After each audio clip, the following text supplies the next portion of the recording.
I'm Barb Prawl of Barb's Fine Art in Marion, Iowa, and I play for a living. Today I'm going to show you briefly how we started an elephant when I taught my class last week, and you'll see the elephant that I made last week in class.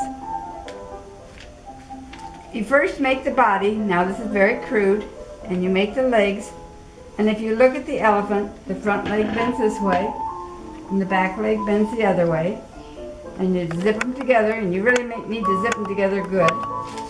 You put the head on, and I like to pull the trunk right out of the head so I don't have to zip together so good. So you just kind of squeeze. Make sure you always join everything together good. And then you put an ear on, and the ear is about eye level. And so that's sort of an elephant.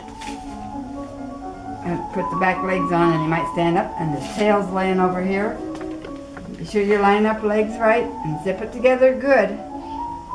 And I don't think this guy will stand because I didn't take time to make good legs. But he kind of stands, so I can tip my head up the way I want it. And you put it together, get him a nice long trunk. And his eye's going to go right about there. You can take something and poke an eye in.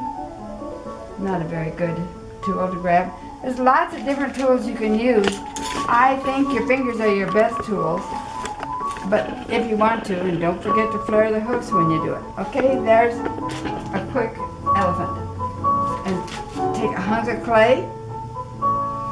How big do you think? We're going to make this now. You see that okay? Yeah. And smash the clay out.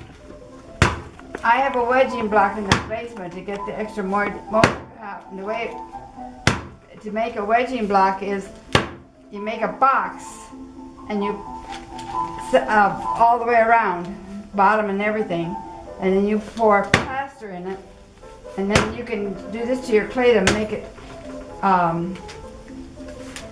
less water in it. So, or you can take a piece of pipe and make a rolling pin and roll it out. So how big do I want to make this? I don't want to go too thin because it'll break too easy. I'm going to roll it out, and I got some clay in there I don't want in there, but that's alright. And I slam it down again. Try to make both sides pretty smooth. And I was using placemats, but I ordered these and I thought I got wrong. But what I got is called plastic, but it doesn't stick to it.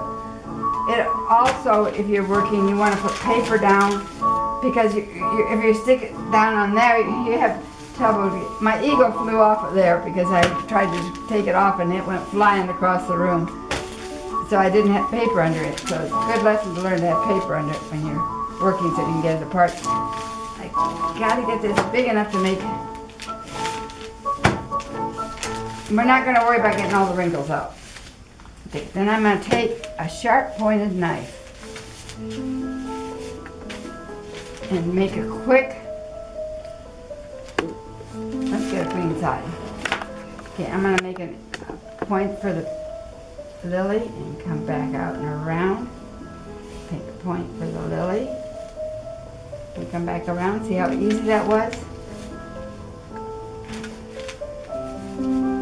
And I could work all my edges nice, but the object is to teach you how to make it.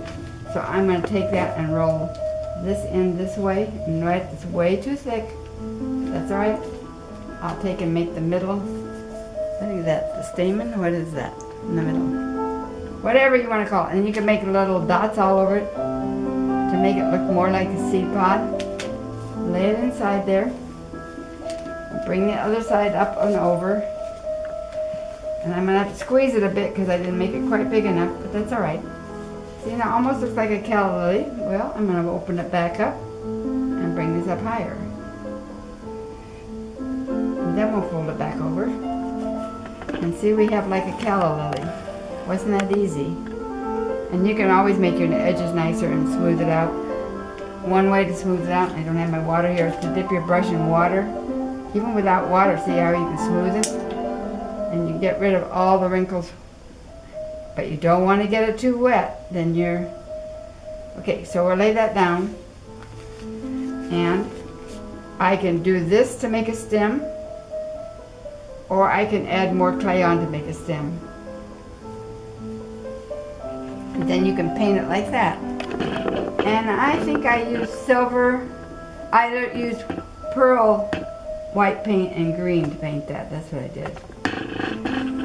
Okay, so that's a fat stem, but I could do this and maybe not make it fall apart and make a nice long stem.